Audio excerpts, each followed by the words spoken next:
What are you fighting for? Who are you fighting against? And why is it happening?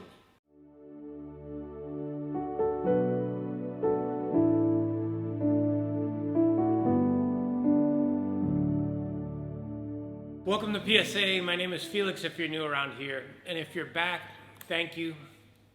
Now, I'd be phony if I'd say that today is going to be easy.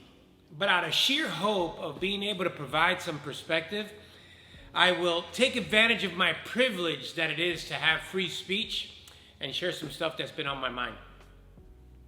It's been really hard to function knowing the chaos and the suffering, the injustice, the savagery, just the poor leadership and overall evil that has been transpiring on so many levels. I am sincerely confused about how everything has not just stopped to reprioritize trying to bring some sort of order to everything that's going on right now. How can we look at the same things and have such different perceptions of what's going on? This feeling of helplessness to be able to make a difference is so overwhelming, but we need to stay strong for someone else. Today is actually not Sunday, but it's Friday the 13th, and I don't mention this because I'm superstitious. I say it because a group of people have called for violence on another group of people to take place today. I'm recording this intentionally today because I want my words and thoughts to be a prayer against that petition. It was a call to violence to who I consider my brothers and sisters that no matter what race or religion, location you were born in or choose to reside in, whatever your belief system is, we are one race, human. I also want this to be a prayer and a plea to God to remove the avarice and the hate, the lack of understanding from those who would consider violence as a choice and that taking is greater solution than giving. Premeditated violence is not self-defense. The most difficult thing to do, I understand, is to find common ground when so many factors help us and contribute to developing our collective worldview. So my hopes are that common sense can become more common, and as we dig into the possibility that these non-negotiable, high moral choices could be what leads us to the source that a loving creator does not destroy his creation. His intention is to improve on it, for it to prosper in hopes of sharing it with others and potentially it serving more than himself. If your leader or your belief system, if your believed creator suggests that you harm someone else, it's wrong. You will never find the resolution you believe it will bring because death does not bring life, only death to self does.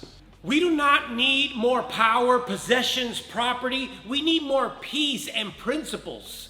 If your beliefs are leading you to harm someone, you are being led to death. But if your beliefs lead you to love someone, you will find life.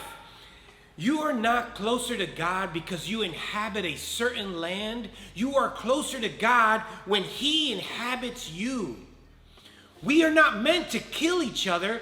We are meant to die for each other.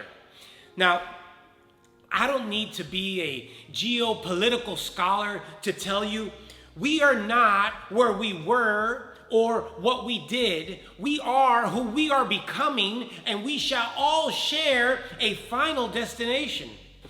Having control of a holy land in the present does not give you preferential treatment. Only following Jesus does. God did not replace the Jews with the Christians or the Muslims or the atheists or the activists or any other religious constructs as some may believe. We actually all have the same opportunity to be grafted into one another. The same way you would graft a wild branch into an existing tree or propagate a stem of a flower into some good soil, we have the opportunity through dedicating our lives to love and peace to come together in Jesus' name. You do know Jesus was not a Christian. He was a Jew And he celebrated and kept the Jewish holidays and their customs. He didn't come to eradicate the Torah. He came to illustrate it.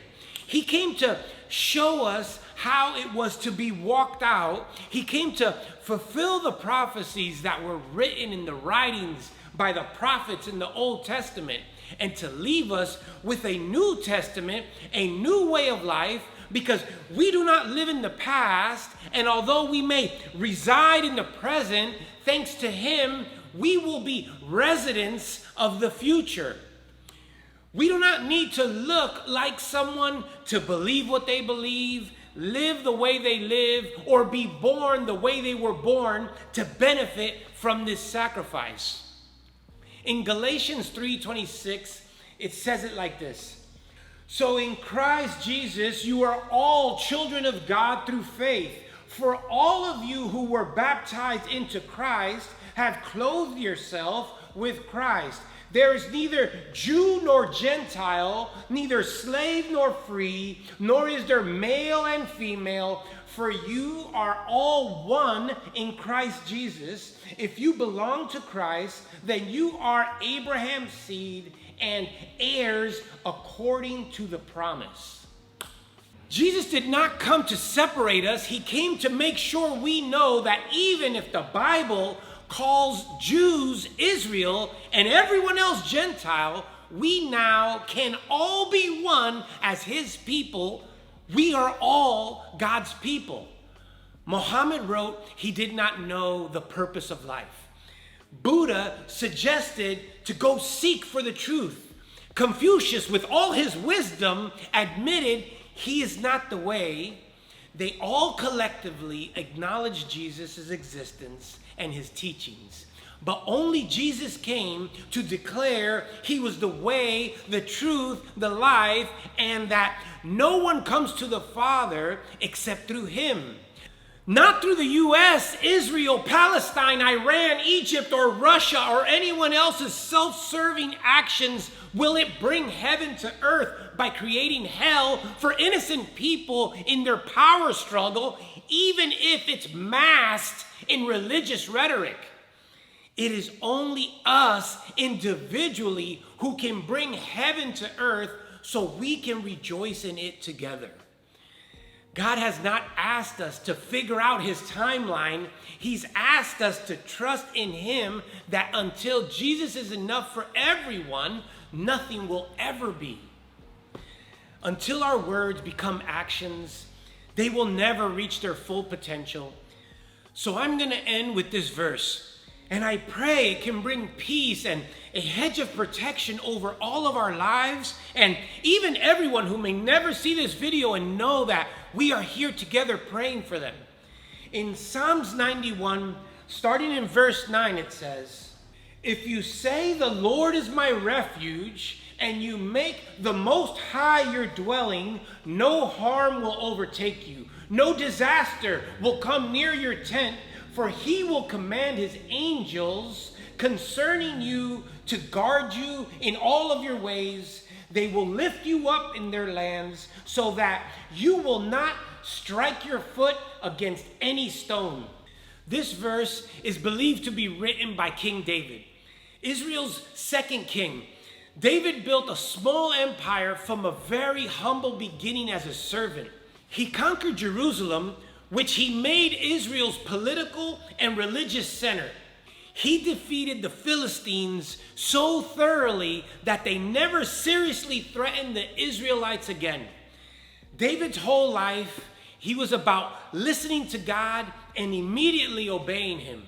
He was known as a man after God's own heart, someone that was ready to do all of God's will. In contrast to the first king, Saul, who did his own thing and did not take time to listen to the Lord's instructions, even when the Lord gave them to him directly, he did not carry them out fully, so David became his successor upon God's decree. He just didn't take it. Although he's pretty famous for his rock, and a rock killed many righteous people in those times, but it was a rock in a righteous man's hand, David, that killed Goliath and freed many people. But it has never been about the violence. It has never been about the rock. It was always about standing on the rock. It was never, and it will never be about violence. It is about sacrifice. We can only build in the future because division destroys. It's unity that builds. We now all have the opportunity to be God's people, but it's not by force or religion, but rather by coming together in a relationship with Jesus. And until next time, let's love more, and I'll see you at the next PSA. Thank you guys for joining me. This was probably as tough as it sounds, but I hope you guys are in a safe place. I hope God covers your area and brings some calm and understanding to everyone. This is why I share these messages, and I hope you can find one in there that brings you some value, and you might share them with the first person that comes to mind. That's the sole goal of this,